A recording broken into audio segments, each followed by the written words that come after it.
ijazah Jokowi yang asli itu dipertunjukkan di tim penyidik ya. Nah, gimana mungkin dari Bang Didi Bang?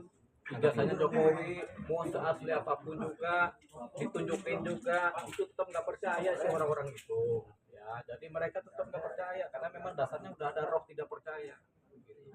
Di pikirannya itu pasti nggak percaya aja, pokoknya itu palsu aja gitu. Makanya kita bilang mau Jokowi ngasih aslinya kayak mau cuma ngasih fotokopinya kayak itu tetap aja mereka tidak percaya, kecuali salah seorang yang kita bisa amati dia akhirnya percaya. Siapa itu? Yaitu Egy Sujana.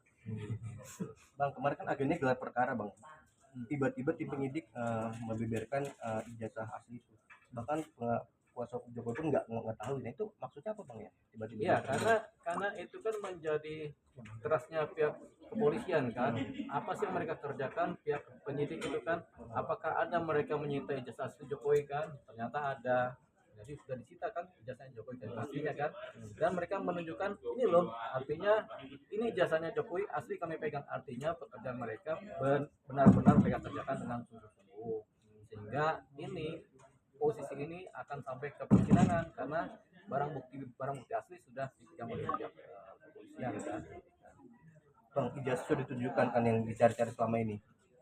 Apakah berarti selesai Bang masalah ini baru selesai itu di persidangan, ketika diputus di pengadilan dan inkrah itu baru selesai.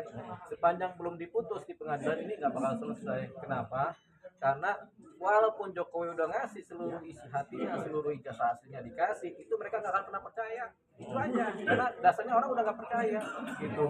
Orang kalau udah nggak bisa nggak percaya, apapun yang kita tunjukin juga tetap aja dia nggak percaya.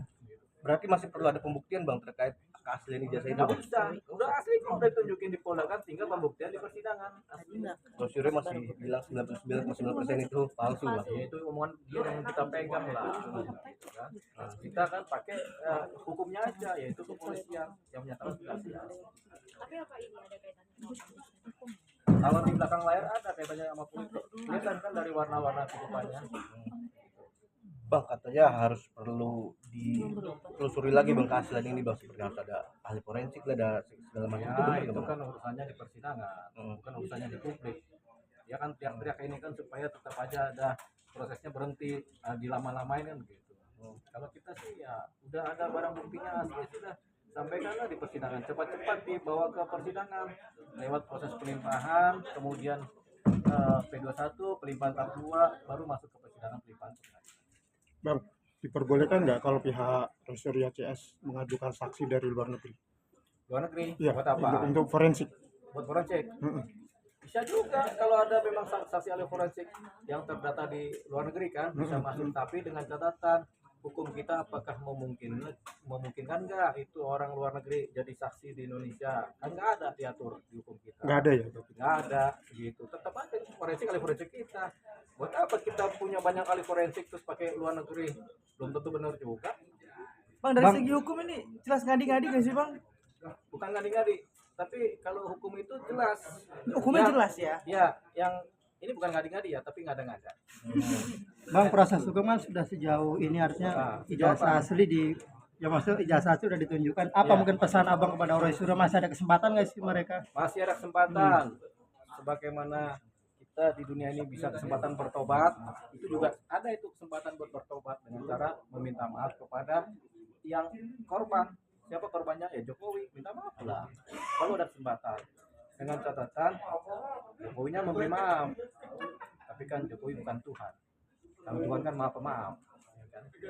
Artinya nggak ada kesempatan dong, atau Abang melihat Jokowi pemaaf nggak ini, melihatnya memaafkan hal ini nggak? Ini kan kita lihat mukanya maafin nggak gitu. Kita aja nggak tahu dia maafin apa enggak, namanya manusia kan. Kalau di dalam pembuktian di persidangan apa Jokowi dihadirkan? Dihadirkan dong sebagai korban.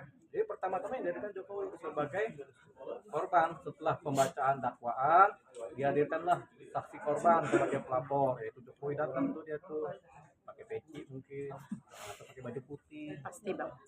Dia datang, cukup jalan santai dulu, tanya-tanya sama jaksa, tanya-tanya sama pengacara, tanya-tanya sama hakim, dan para pengunjung, para media mencatat.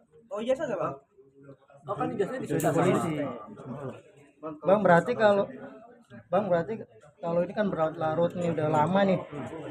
Secara nggak langsung Jokowi sebenarnya diuntungkan atau dirugikan? Abang melihat dari sisi Ya, kalau secara jangka panjang Jokowi malah diuntungkan kan, namanya ada terus di pemerintahan Jokowi, Jokowi, Jokowi gitu kan. Jokowi kan. Jokowang. Hah? Jokowang. ada diuntungkan Ya bang. diuntungkan kan karena gitu di long term memori manusia yang diingat nama aja, persoalannya kadang-kadang nggak diingat. Di short term kadang-kadang diingat persoalannya. Short term memory ya, kan manusia itu ada dua, long term memory, short term memory. Di long term memory itu namanya aja diingat, yang persoalannya nggak diingat. Kalau short term memory, oh ada jasa bla bla bla. Tapi kalau long term memory untuk jangka panjang 4 tahun ke depan, ya namanya diingat Oke, Bang, kira-kira memakan waktu berapa bulan ini perkaranya. persidangan Perkaranya ijazah ini? ini setelah dia masuk ke persidangan misalnya tahun depan nih pakai KUHP baru, jadi mulai itu persidangan misalnya bulan Maret, April ya sampai 2026 selesai itu di tingkat pertama, pengadilan negeri tingkat pertama. Abang sendiri sebagai praktisi hukum dan pengamat meyakini bahwa jasa Jokowi ini asli atau seperti apa?